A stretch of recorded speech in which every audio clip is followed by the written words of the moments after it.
Assalamualaikum warahmatullahi wabarakatuh. Saya dari kelas 7F bernama Diki Saputra akan memberitakan tentang banjir Aceh Utara.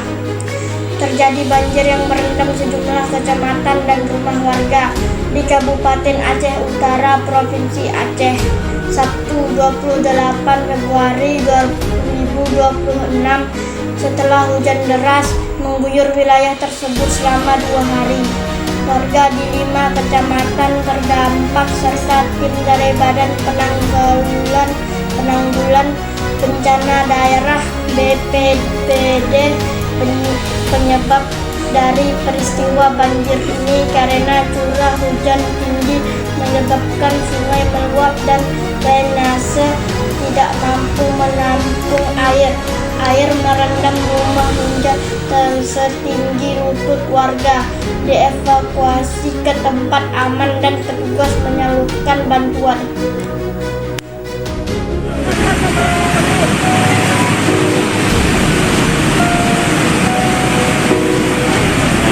Alhamdulillah selamat, alhamdulillah nyampe sekarang, alhamdulillah.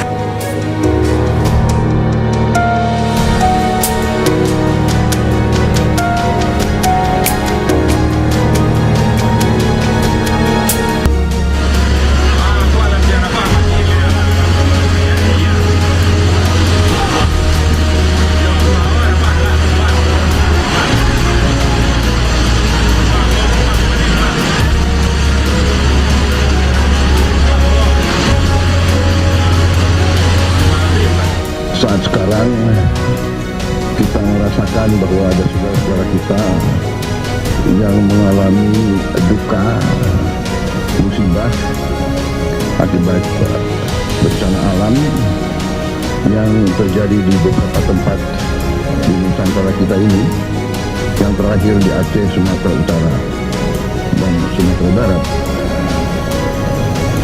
Tentunya kita berdoa agar mereka senantiasa dilindungi oleh Yang Maha Kuasa, diringankan duka dan penderitaan mereka. Kita dari hari-hari pertama sudah bereaksi, sudah mengirim bantuan dan reaksi melalui jalur darat dan udara, tetapi memang kondisinya sangat berat, banyak yang terputus. Cuaca juga masih tidak memungkinkan, kadang-kadang juga helikopter dan pesawat kita sulit untuk mendarat.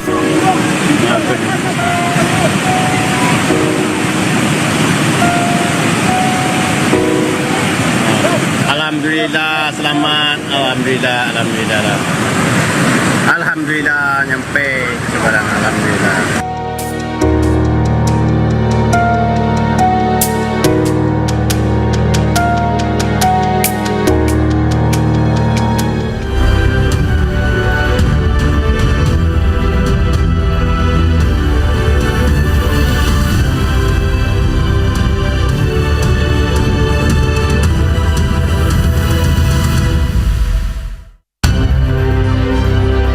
Presiden Prabowo meninjau para korban bencana di Aceh, Sumatera Utara, dan Sumatera Barat.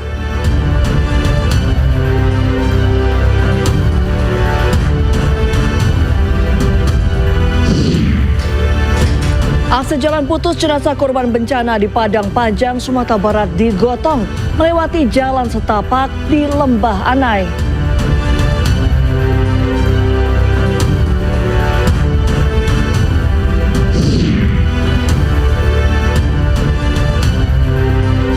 Sejumlah bantuan disalurkan melalui udara untuk menjangkau daerah terisolir akibat bencana di wilayah Kabupaten Tapanuli Utara.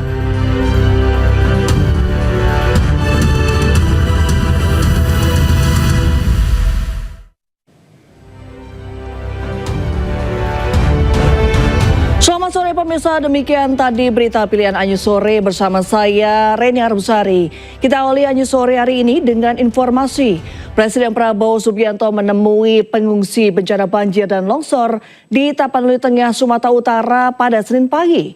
Presiden mengungkapkan para pengungsi masih mengalami syok akibat bencana yang melanda.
Presiden Prabowo Subianto mengecek distribusi bantuan serta dapur umum di posko pengungsi Gor Pandan, Tapanuli Tengah, Sumatera Utara Senin pagi. Presiden Prabowo juga mendengar langsung cerita beberapa pengungsi yang menyelamatkan diri dari banjir bandang dan longsor. Gedung Serbaguna Gor Pandan telah menjadi posko pengungsi sejak hari pertama banjir bandang dan longsor yang menerjang sejumlah daerah di Tapanuli Tengah pada pekan lalu. Di area sekitar Gor Pandan, dapur umum dibangun untuk memasak ribuan porsi makanan untuk para pengungsi. Presiden memastikan setiap langkah darurat telah ditempuh pemerintah dan distribusi bantuan telah menjangkau seluruh masyarakat yang terdampak banjir bandang serta longsor. Sekarang prioritas bagaimana bisa segera kirim bantuan-bantuan yang diperlukan, terutama BBM yang sangat penting. BBM tadi yang dilaporkan ke saya yang sangat penting. Ada beberapa desa yang terisolasi, insya Allah kita bisa tembus. Listrik sebentar lagi saya kira bisa dibuka semuanya. Presiden memerintahkan seluruh jajarannya untuk dengan cepat, tepat, dan menyeluruh menanggulangi dampak bencana dan mengurusi para pengungsi. Dari Tapanuli Tengah, Tim Liputan Anyus melaporkan. Ya, usai meninjau lokasi banjir bandang di Tapanuli Tengah, Sumatera Utara, Presiden Prabowo Subianto bertolak ke Medan dan Aceh untuk meninjau lokasi terdampak banjir dan longsor. Presiden Prabowo menyebut akan memprioritaskan pengiriman BBM untuk kebutuhan pemulihan.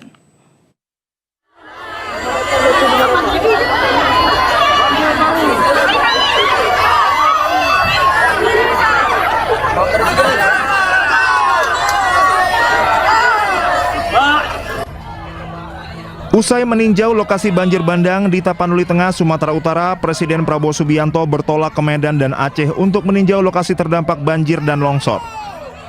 Dalam kesempatan itu, Presiden Prabowo menyebut penyaluran BBM di wilayah terdampak banjir dan longsor di Aceh, Sumatera Barat, dan Sumatera Utara menjadi prioritas.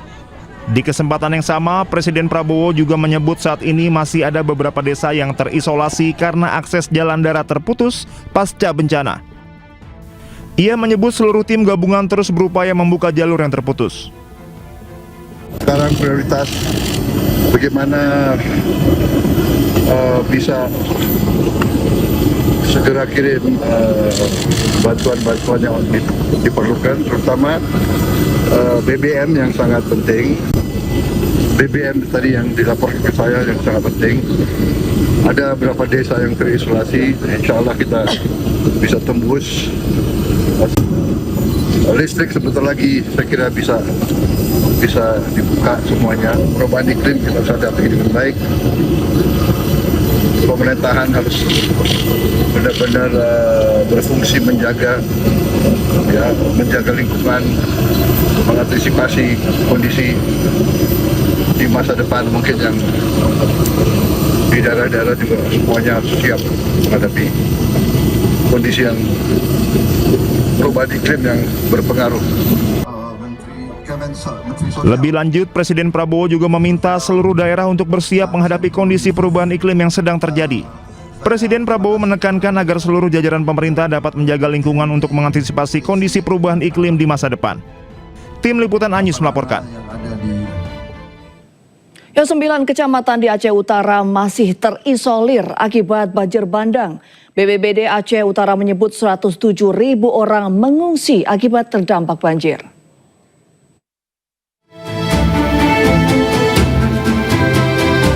Pasca bencana banjir dan longsor yang melanda Provinsi Aceh, hingga saat ini sejumlah kecamatan masih terisolir dan terendam banjir.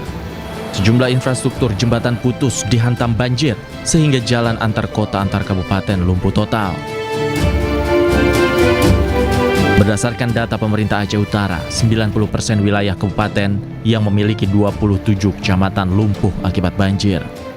Banyak kerusakan terjadi, seperti kerusakan infrastruktur, permukiman penduduk, serta fasilitas umum.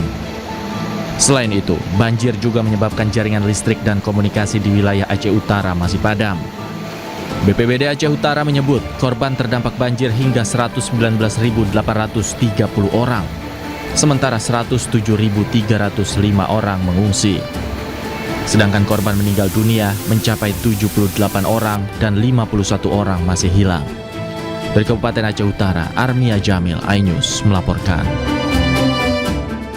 Demikian laporan berita ini kami sampaikan. Wassalamualaikum warahmatullahi wabarakatuh.